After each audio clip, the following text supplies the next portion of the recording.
तो मेरे प्यारे व्यूवर्स, आज का जो टॉपिक है, जो टॉपिक मैं पढ़ाने जा रही हूँ, वो टॉपिक बहुत ही खास है, बहुत ही ज़रूरी है जी। ठीक है, ऐसा कोई भी एग्ज़ाम नहीं है, ऐसा कोई चीज़ नहीं है जहाँ पर ये टॉपिक काम में ना आता हो या किसी एग्ज़ाम में ना ही पूछा जाता हो। ठीक है, हर एक एग्ज़ाम में, कोई भी एग्ज़ाम हो, चाहे वो 5वीं का हो, 8वीं हो, 10वीं 12वीं, चाहे उससे प्लस में हो, या कोई गवर्नमेंट एग्ज़ाम की तैयारी आप कर रहे हैं, तो उसमें भी पूछा जाता है। ठीक है जी, बहुत ही ज़रूरी टॉपिक है।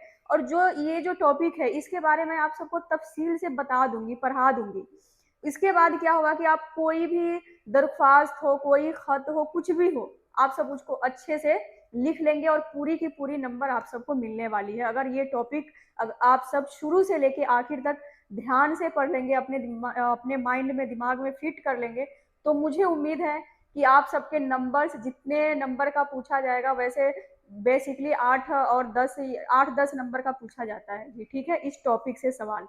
तो अगर आप लोग इसको अच्छे से पढ़ लेंगे, अच्छे से याद कर लेंगे, याद नहीं करना है, ध्यान में रख लेना है, तो आप सबका जो नंबर है 10 या 8 नंबर, वो कहीं नहीं जाने वाला है। ठीक है, और ना ही आप लोग कहीं पे ऐसा नहीं बोलेंगे कि अगर आप सबको दिया जाए, जैसे कि मैं अपने ऑफलाइन वाले स्टूडेंट्स को बोलती हूँ कि मुझे एक दरख्वास्त लिख के दिखाइए, वो लोग कहते हैं मुझे नहीं आता है, वो लोग डर जाते हैं कि कैसे लिखेंगे, आप स्टार्टिंग करवा दीजिए, शुरू करवा दीजिए। तो ऐसा कुछ भी नहीं, आप सबको डरना बिल्कुल नहीं होगा, क्योंकि आज मैं जो पढ़ा दूंगी ना, इसके बाद डर बिल्कुल खत्म हो जाएगा। कोई भी टॉपिक आप सबको मिलेगा, इससे मतलब खतूत नवेसी से कोई भी टॉपिक हो, कुछ भी पूछा जाएगा, तो आप लोग उसको हल कर देंगे, मुझे उम्मीद है। और आप सबको पूरी की पूरी नंबर मिलेगी। तो आप सबको क्या करना है कि आज से मैं खतूत नवेसी का जो तफसील से बताऊंगी खतूत नवेसी के बारे में, तो आज का एक वीडियो, एक क्लास तो उसके ऊपर होगा जो तफसील से बताया जाएगा। ठीक है, तो आज लास्ट तक बस मैं उसके बारे में बताऊंगी कि किसको क्या कहा जाता है, कहाँ पर हमने क्या लिखना, मतलब main main point, main main बातें क्या है,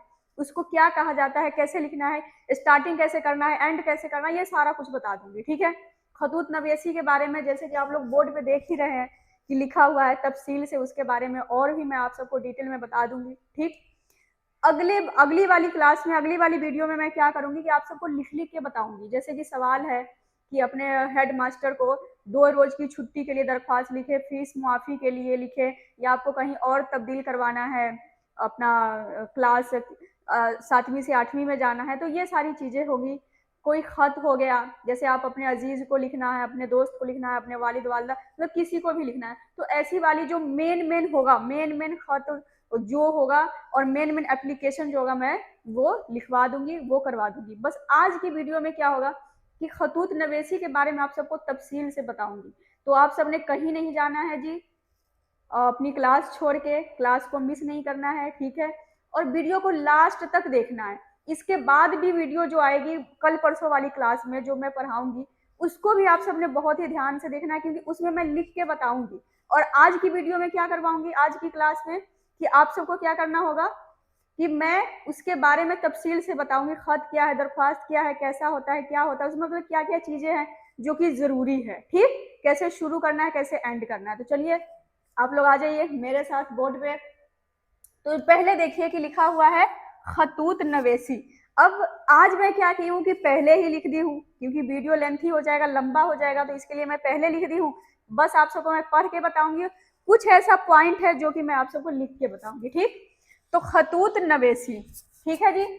अब देखिए खतूत नवेसी के बारे में आप सबको तफसील से जानना है। ठीक, तो देखिए, बाज औकात, कई बार, कई दफा हम अपनी जरूरत के तहत अपने किसी अजीज, रिश्तेदार, दोस्त या कारोबारी हजरात को मुद्दा या मकसद जाहिर करने के लिए खतो कुताबत करते हैं। ठीक, ऐसी तहरीरें खतूत कहलाती है। ठीक है, ऐसी तहरीरें क्या कहलाती है, खतूत कहलाती है। ठीक, खतूत 2 तरह के होते हैं।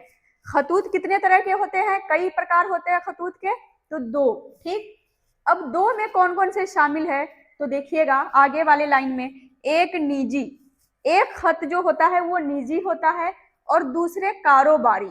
2 टाइप होते हैं, 2 टाइप्स हो गए, किसके किसके हो गए जी, खतूत के। 2 तरह के होते हैं, एक निजी और एक कारोबारी। अब निजी क्या है और कारोबारी क्या है, उसके बारे में जानेंगे। जब हम किसी रिश्तेदार या दोस्त वगैरह को खत लिखते हैं तो वो निजी खत कहलाता है, ठीक है। लेकिन जब हम अपने, अब यहाँ अपने पर के बाद मैं एक बार फिर से बोर्ड साफ करके क्या करूंगी कि दूसरा लिखूंगी, कि यहाँ तक तो आप सबका क्लियर हो गया कि जब हम किसी रिश्तेदार या दोस्त को वगैरह को खत लिखते हैं तो वो निजी खत कहलाता है, ठीक। मतलब कि अपने रिश्तेदार वाले हो गए या दोस्त वगैरह हो, मतलब किसी अजीज को, तो वो क्या हो गया, निजी खत कहलाता है। बहुत ही जरूरी टॉपिक है और मैं बहुत अच्छे से बता दूंगी आज की क्लास में, ताकि आप लोग को कभी कंफ्यूजन ना रहे। पहले इसके बारे में आप सबको जानना जरूरी है कि ये है क्या। तो चलिए आप लोग फटाक से इसकी स्क्रीनशॉट लीजिए, मैं साइड हो जाती हूँ और जी फिर मैं आगे करवाऊंगी, आगे का जो आगे की जो बातें हैं वो करवाऊंगी, ठीक जी। तो पहले हम लोग पढ़ लिए थे निजी खत के बारे में, अब पढ़ेंगे जी कारोबारी खत के बारे में और खत के आमतौर पे कितने हिस्से होते हैं उसके बारे में, ठीक है। तो देखिए, लेकिन जब हम अपने principal education officer, health officer, postmaster, bookseller वगैरह को खत लिखते हैं तो वो कारोबारी खत कहलाते हैं। समझ गए बात को कि निजी खत में क्या है कि निजी में अपने अजीज, दोस्त, अपने रिश्तेदार वालों को खत लिखते हैं तो वो कहलाता है निजी। लेकिन कारोबारी खत किसको कहते हैं, जब हम अपने principal, education officer, health officer, postmaster, bookseller को खत लिखते हैं तो वो क्या कहलाता है, कारोबारी, ठीक। अब देखिए कि किसको क्या कहा जाता है, जो खत लिखता है उसको क्या कहा जाता है और जिसको खत भेजा जाता है उसको क्या कहा जाता है। तो खत लिखने वाले को कातिब या मकतूब निगार, ठीक है।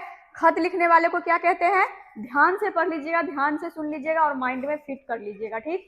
खत लिखने वाले को कातिब या मकतूब निगार, और जिसे खत भेजा जाए उसे मकतूब अलिया कहते हैं, ठीक है जी। खत जो खत लिखता है, जो खत लिखने वाला होता है उसको क्या कहते हैं, मकतूब निगार, या उसको कातिब भी कहते हैं। और जो जिसको भेजा जाता है खत उसको क्या कहते हैं, मकतूब अलिया कहते हैं। अब देखिएगा आगे वाले पॉइंट पे, आमतौर पर खत को 4 हिस्सों में तकसीम करते हैं। आमतौर पर खत को कितने हिस्सों में बांटा जाता है जी, तो 4 हिस्सों में, ठीक। अब 4 में देखिए कि जो पहला हिस्सा होता है उसको कहते हैं अलकाब। अब अलकाब क्या है, अलकाब में क्या क्या लिखना है इसके बारे में आप सब बने रहिएगा, मैं लास्ट तक आप सबको अच्छी चीजें, अच्छी मतलब आगे डिटेल में जानकारी देने वाली हूँ। अलकाब के बारे में तफसील से बताऊंगी, जितने भी इसके हिस्से हैं, खत के 4 हिस्से हैं, चारों हिस्से के बारे में तफसील से बताऊंगी, अभी आप सबको पॉइंट बता रही हूँ, ठीक। तो खत को कितने हिस्सों में बांटा जाता है, 4 हिस्सों में। पहला हिस्सा होता है अलकाब, दूसरा होता है आदाब और तीसरा होता है नफ्से मजमून, ठीक है। नाम से भी आप सबको समझ में आ रहा होगा कुछ कुछ, जैसे कि आदाब नाम से आप सबको पता चल गया होगा, थोड़ा बहुत अंदाजा लग गया होगा कि क्या लिखा जाएगा आदाब में। जो नफ्से मजमून है, नफ्से मजमून में क्या लिखा जाएगा। और जी 4 नंबर पे आता है खातिमा, कि खत्म कैसे करना है खत को, ठीक है। तो ये चारों चीजों के बारे में अभी आप सबको डिटेल में बताऊंगी, डिटेल में जानना है, डिटेल में जानने के लिए आप सब रहिएगा रेडी। हम लोग बढ़ेंगे, 4 हिस्सों को पढ़ना है तफसील से, ठीक है जी। तो पहले स्क्रीनशॉट लीजिए, फिर हम 4 हिस्सों के बारे में पढ़ेंगे। अब आ जाइए जी आगे, देखिए बोर्ड की तरफ। अब बोर्ड पर देखिए कि पहला नंबर जो 4 हिस्सों में खत को तकसीम किया गया था उसका पहला पॉइंट है अलकाब। अलकाब के बारे में मैं यहाँ पर तफसील से लिख दी हूँ और एक बार मैं पढ़ के आप सबको बता देती हूँ। देखिए कि खत लिखते वक्त हम जिन अल्फाज से मकतूब अलिया को मुखातिब करते हैं, ठीक है। खत लिखते वक्त हम जिन अल्फाज से मकतूब अलिया को मुखातिब करते हैं वो अल्फाज अलकाब कहलाते हैं, ठीक है। अलकाब ही से हमें मकतूब अलिया के रुतबे का अंदाजा होता है, ठीक है। कि अलकाब जो हम लोग तमहीद बांधते हैं ना, खत लिखते के टाइम शुरू करते हैं, खत को कैसे शुरू किया जाता है, तो वहां पर जो अल्फाज इस्तेमाल करते हैं उससे क्या होता है कि मकतूब अलिया के रुतबे का अंदाजा होता है, ठीक है। जैसे मेरे प्यारे दोस्त जनाब वालिद साहब, मुहतरम एडिटर साहब वगैरह। ठीक है, जब तमहीद बांधते हैं, जब कोई काम खत लिखना शुरू करते हैं, तो क्या होता है कि इसी अलकाब अलकाब की वजह से ही पता चलता है, अलकाब में जो लफ्ज इस्तेमाल किया जाता है उससे अंदाजा लगाया जाता है कि जिसको खत भेजा जा रहा है उसके रुतबे के बारे में, कि क्या वो मेरे वो वालिद साहब को लिख रहे हैं, या अपने अजीज दोस्त को लिख रहे हैं, या एडिटर साहब हो गए, हेड मास्टर, मतलब कि इस चीज से अलकाब से ही पता लगाया जाता है। ठीक है, इसके बाद हम लोग बढ़ेंगे दूसरे नंबर की तरफ, दूसरे पॉइंट की तरफ। ठीक, तो दूसरा पॉइंट में देखते हैं क्या आता है, पहले इसकी स्क्रीनशॉट ले लीजिए जी। तो आप पढ़ते हैं जी 2 नंबर पॉइंट के बारे में और पॉइंट नंबर 3 के बारे में। ठीक है, तो चलिए देखिए कि पॉइंट नंबर क्या था, 2, आदाब। तो आदाब में क्या लिखा जाता है, खत लिखते हैं जब, तो आदाब में कैसे लिखा जाता है, कैसे क्या क्या कौन कौन सी अल्फाजें लिखी जाती है उसके बारे में जानेंगे। वो अल्फाज जो अलकाब के बाद एहतराम या दुआ के तौर पर लिखे जाते हैं। ठीक है, आदाब में क्या होता है कि अलकाब के बाद जो अल्फाज एहतराम या दुआ के तौर पे लिखे जाते हैं आदाब कहलाते हैं। ठीक है, एहतराम के लिए जो दुआ के तौर पर लिखे जाते हैं वो क्या कहलाते हैं, आदाब कहलाते हैं। जैसे में देखिए उदाहरण भी दे दी हूं मैं, जैसे सलामत रहो, खुश रहो वगैरह। ठीक है, ये आता है किसमें, आदाब में। ठीक है जी, अब आदाब में सलामत रहो, खुश रहो ही नहीं, आप लोग जनाबे आली जो लिखते हैं, है ना, वो भी लिख सकते हैं वो, लेकिन वो लिखा जाता है कारोबारी खत में। अब ये तीसरे नंबर पे है नफ्से मजमून। अब यहाँ पर नफ्से मजमून, मजमून होता है विषय, तो विषय किस मकसद से हम खत लिख रहे हैं। ठीक है, किस चीज के लिए लिख रहे हैं, जिस मकसद के लिए खत लिखा गया है। ठीक, नफ्से मजमून में क्या लिखा जाता है कि जिस मकसद के लिए आप खत लिखते हैं उसका जिक्र आदाब के बाद किया जाता है, आदाब करने के बाद ही किया जाता है ना, आदाब अर्ज है या कुछ भी, जब हम खत लिखना शुरू करते हैं तो आदाब के बाद क्या होता है, नफ्से मजमून होता है।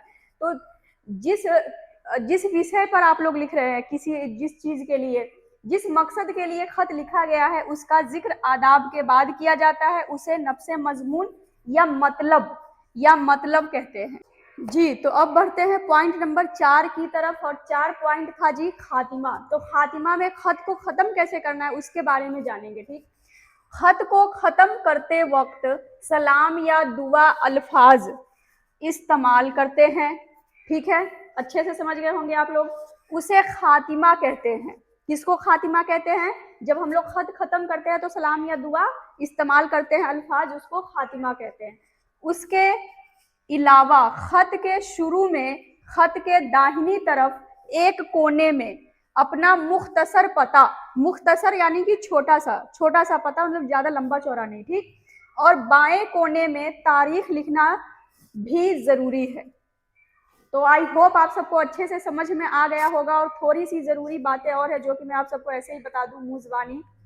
तो खत में क्या करना है कि लंबे चौड़े अलकाबो आदाब से गुरेज करना है। जो अलकाब है खत लिखने में, जब हम तमहीद बांधते हैं, खत लिखना शुरू करते हैं, तो जो उसका अलकाब है पॉइंट नंबर 1 और 2 आदाब, तो उसमें क्या करते हैं कि लंबे चौड़े आपको अलकाबो आदाब से परहेज करना है। ठीक है, और खत जो है आम और सादा जबान में होने चाहिए कि कोई भी आसानी से पढ़ सके। अगर हम उर्दू में भी लिख रहे हैं तो जो उसमें अल्फाज इस्तेमाल किए गए हैं, जो जबान इस्तेमाल किया है, सादा हो, सादा साफ सुथरा खत हो, खुश खत अच्छे से लिखनी चाहिए। ठीक है जी, खत में एक चीज और भी जरूरी है कि जो उसमें जुमले हो वो तवील ना हो, मतलब लंबी ना हो, छोटे छोटे जुमले हो, और छोटे छोटे जुमलों में ही आपको क्या करना है, खत को खत्म कर देना है। बहुत लंबी चौड़ी तफसील में ना ही, मतलब इतनी जुमला इतना इस्तेमाल करना है, ऐसे लफ्ज इस्तेमाल करना कि जो मतलब कम जुमले में बातें ज्यादा समझ में आए, ज्यादा लंबा चौड़ा नहीं करना चाहिए। ठीक है जी, तो आई होप आज की जो क्लास है खतूत नवेसी, खत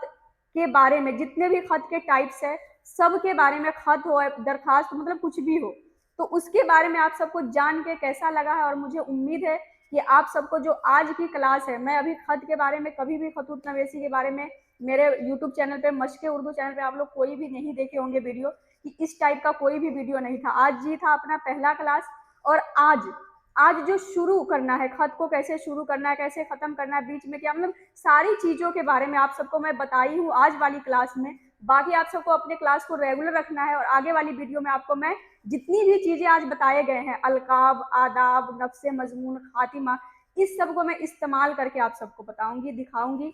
उसमें आ जाएगा अपने जो बुक सेलर के नाम हो, या अपने हेड मास्टर के नाम हो, या क्या कहते हैं अपने निजी खत हो, कारोबारी खत हो, मतलब दोनों खत के बारे में आप सबको अब लिख लिख के मैं प्रैक्टिस करवा दूंगी। बाकी आज आज जो कुछ भी शुरू से अंत तक बताया गया है वो बहुत ही जरूरी है। अगर आप सबको ये चीजें याद रह गया ना, तो आपके नंबर कभी नहीं काटे जाएंगे ये वाले मौजू पे। ये वाले टॉपिक जो होगा अपना खत वाले, तो उसमें आप सबके नंबर कभी नहीं कटने वाले हैं, पूरे नंबर आने वाले हैं। बस जो आज की क्लास है उसको अच्छे से पढ़ लेना और अच्छे से दिमाग में, जहन में फिट कर लेना है। ठीक है जी, तो मिलते हैं अगली वीडियो में। और आज की क्लास कैसा लगा आप सबको, खतूत नवेसी के बारे में जान के, खत के टाइप्स के बारे में जान करके, तो आप सब मुझे जरूर बताइएगा कमेंट सेक्शन में। और जी, मिलेंगे अगली क्लास में। और अगली क्लास में क्या करवाऊंगी, मैं प्रैक्टिस करवाऊंगी। आज वाली जो भी चीज है उसको इस्तेमाल करना है। ठीक है जी, तो मिलते हैं अगली क्लास में। Good bye.